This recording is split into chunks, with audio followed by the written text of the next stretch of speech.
Estoy esta mañana en este estudio con Ricardo López Espinosa, que bueno, pues forma parte de un grupo independiente de arte de escena que están presentando España Peregrina a 80 años del exilio español republicano. Y te aprecio mucho, Ricardo, para que nos cuentes más detalles del asunto. Buenos días y bienvenido. Buenos días. Gracias por estar aquí. Pues gracias por el espacio para poder convocar a esta cuarta función en la que termina esta pequeña temporada en el Alcázar del Castillo, que gracias al apoyo de su director Salvador Rueda, uno de los historiadores más importantes del país, pues nos abrió las puertas como un objetivo también del castillo que tiene muchas actividades culturales, de fomento a la lectura y a la cultura con un toque histórico congruente. Entonces, este espectáculo, como tú bien sabes, hace historia viva, porque recrea la historia de la resistencia ante el fascismo por parte de la República a través de su pueblo.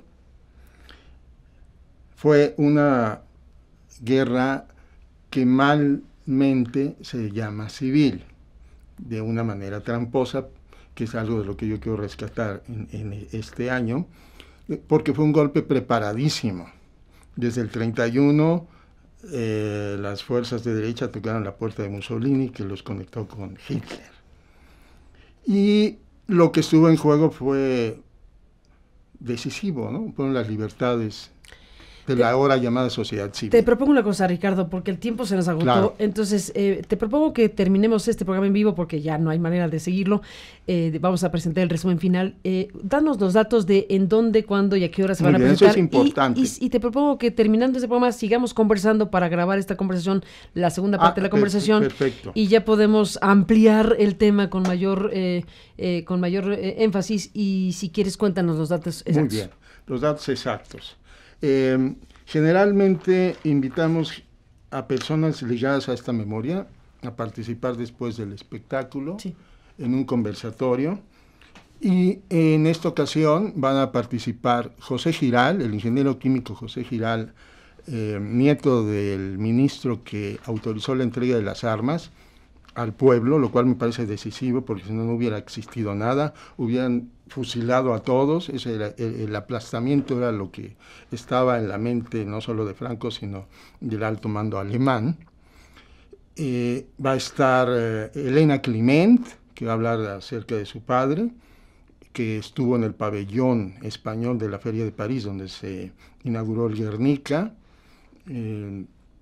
También nos va a acompañar el poeta Ramiro Ruiz Durá, de 88 años, que escribió un poema que se llama 80 años. Esto va a ocurrir a las 7:30 de la noche, el día de hoy, en el Alcázar del Castillo de Chapultepec, en un horario fuera del convencional del Bosque. Por eso las entradas no se arredren.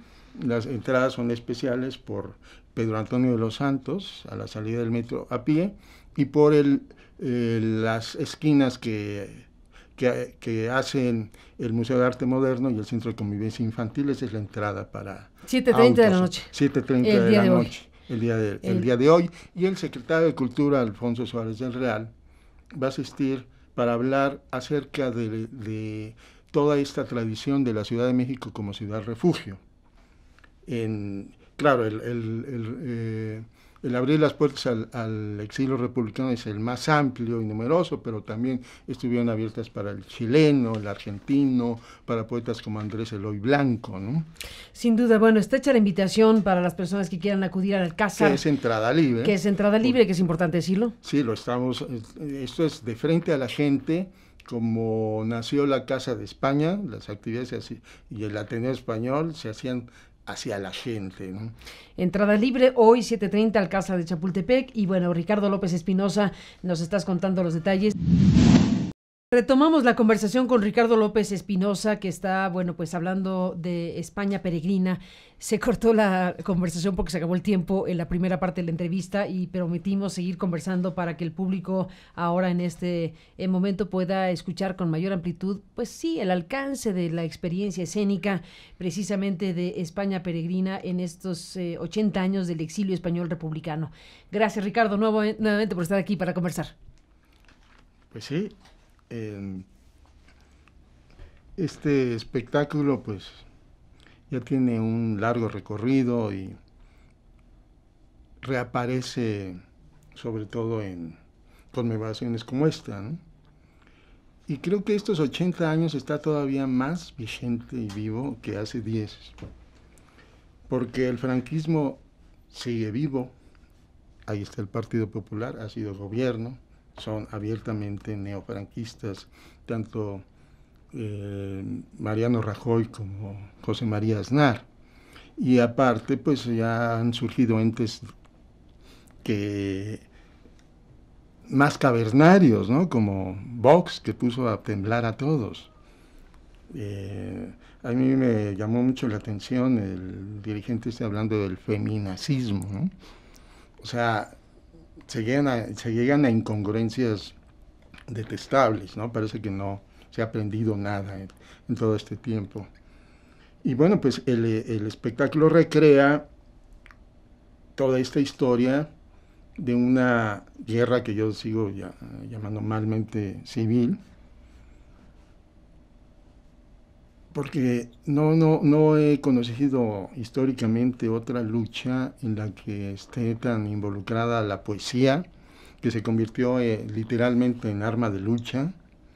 Ahí tenemos en el multimedia, que son más de 700 imágenes, que van haciendo un apoyo, se convierten en una semántica visual del espectáculo, paso a paso, tanto en las primeras luchas, la resistencia al cerco de Madrid, la mutación, la batalla por Guadalajara, que fue una derrota humillante para la trupe voluntaria de Mussolini. Todos sus tanques fueron avasallados y fue una derrota tremenda que obligó a cambiar de dirección hacia la parte norte y de ahí emana la tragedia de Guernica, ¿no? Porque aunque el objetivo era Bilbao y San Sebastián, pues había que darle una lección punitiva a las milicias vascas, ¿no? Y pues Richthofen pues quería dar esa lección al pueblo vasco en su ciudad sagrada, ¿no? Por eso las bombas fueron incendiarias, más que la destrucción inmediata era que se fuera destruyendo poco a poco.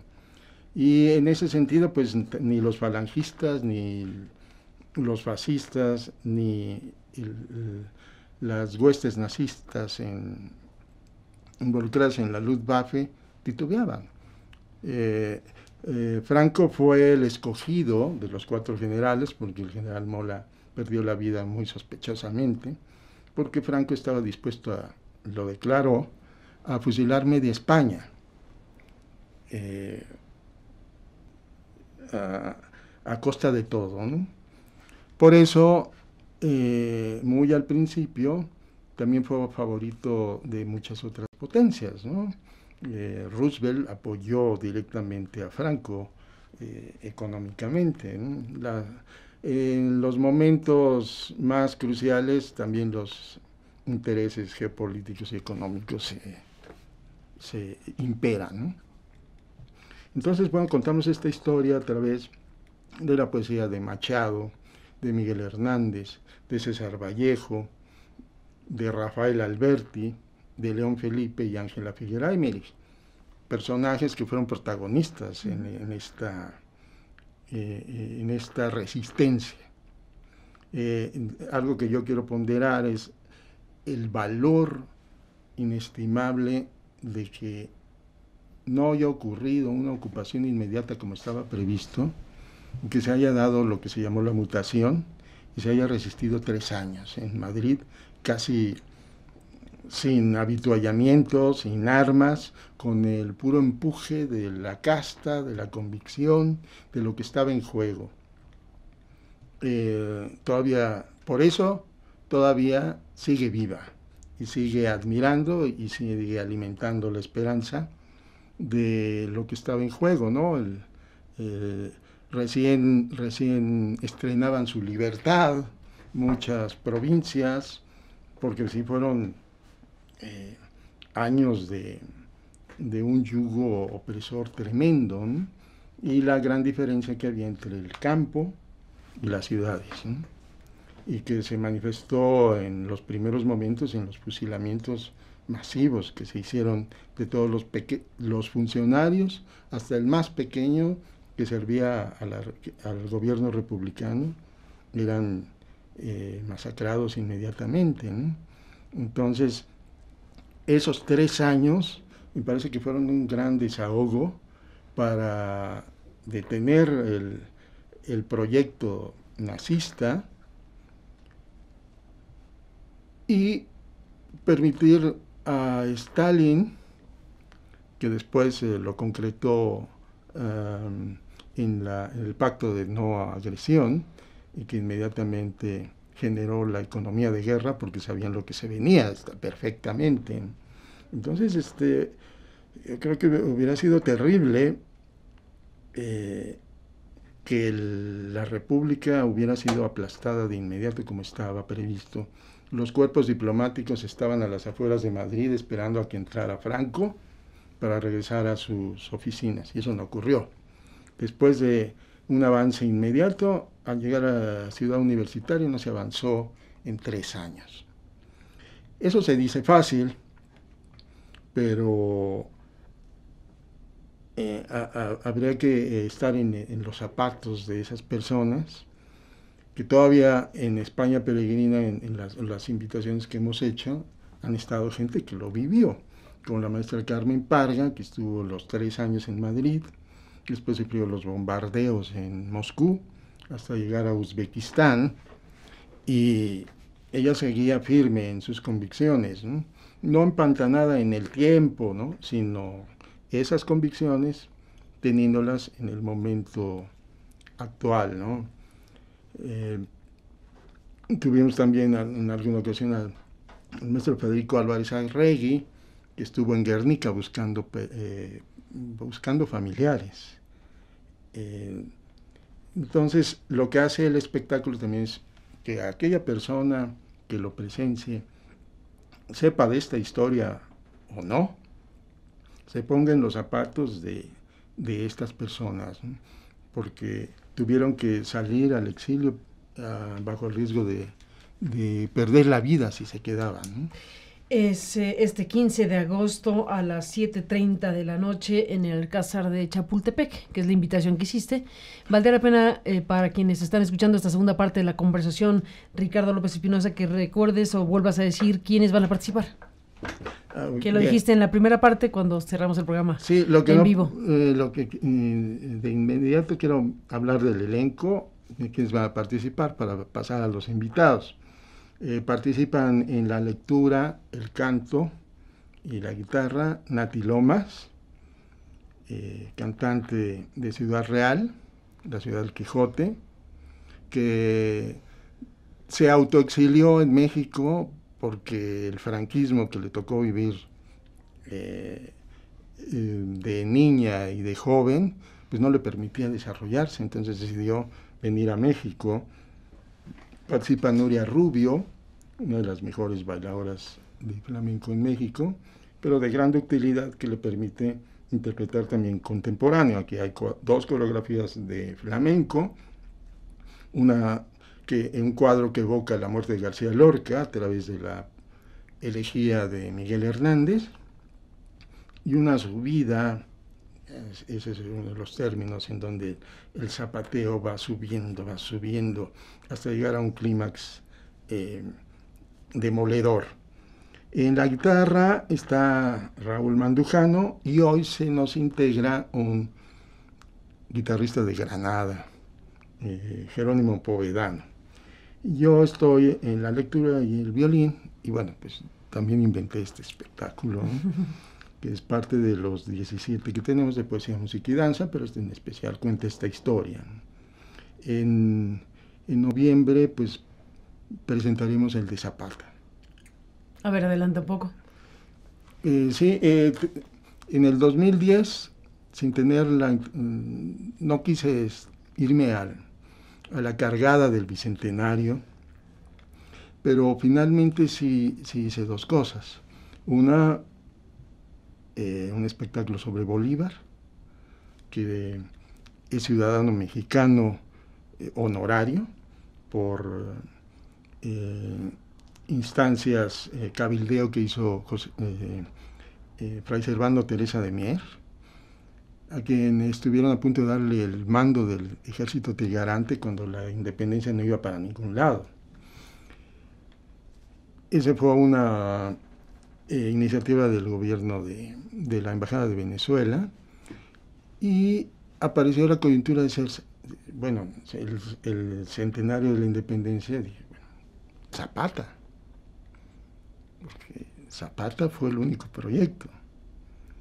Y en este espectáculo, para no ir, que también es multimedia, es el único donde no hay poesía.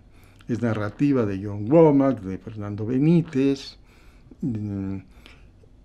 textos de José Emilio Pacheco, y recién integramos algo del guión de la película Viva Zapata, ya que llegó a mis manos el guión traducido de John Steinbeck. Eso es muy importante, pero sobre todo las dos cartas de Zapata. Eso será en noviembre. En noviembre. ¿Ya sabe dónde? En el Alcázar del Castillo. En el Alcázar, también, en el Alcázar del Castillo de Chapultepec. Bueno, en lo que tiene que ver con este día, 15 de agosto, 7:30. Sí, nuestros invitados. Está el ingeniero químico José Giral, como dije, nieto del ministro que autorizó la entrega de las armas, decisión muy polémica, pero que salvó la vida a todos. Después lo acusaron de haber provocado la guerra civil, ¿no?, por entregarle las armas al pueblo, que tuvo que defenderse ellos mismos, como en México, en los dos sismos, la gente tuvo que tomar las riendas. Está también Elena Climent, que va a hablar de su padre Enrique Climent, pintor, que por cierto en el Seminario de Cultura Mexicana está recientemente abierta una exposición de este pintor, que estuvo en el pabellón español en la Feria de París, donde se inauguró el Guernica. También va a estar Ramiro Ruiz Durá, poeta de 88 años, que recientemente escribió un texto llamado 80 años, ¿no? También va a estar el secretario de Cultura, el doctor Alfonso Suárez del Real, hablando de la calidad de la Ciudad de México como ciudad refugio de manera tradicional, ¿no? Porque este flujo de refugiados antifascistas pues ha sido el más numeroso e importante por lo que ha dejado, pero bueno, también estuvo en su momento el exilio argentino, el exilio chileno, en los 30, Julio Antonio Mella, estuvo aquí Andrés Eloy Blanco en los 50, que era un refugiado político, por eso se dice que el accidente que tuvo más bien fue un atentado, muy amigo de Alfonso Reyes y de León Felipe.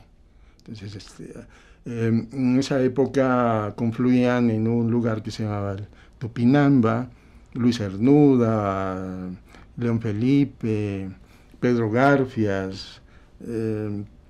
Digamos que estos exiliados se involucraron muy fuertemente en la vida de la ciudad, y de esto es de lo que va a hablar el doctor Suárez del Real.